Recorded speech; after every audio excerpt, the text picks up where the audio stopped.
Here we are on Mein Schiff. This is cabin 8003. We have a lovely lounge area. That goes into our bedroom. It has a main bed and 2 bunk beds. Great views out the window. Chocolates ready for us to eat. You have the bathroom over here. Shower, toilet, all the amenities. You have a closet here for space to hang some items. And then there's a secondary closet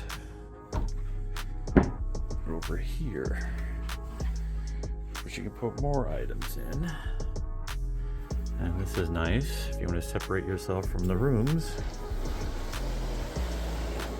Pull that, and you effectively have 2 separate rooms.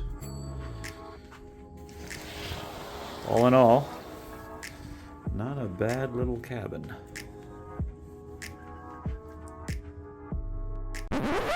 Almost failed to catch this part. There's actually one more big closet, which gives you even tons more space.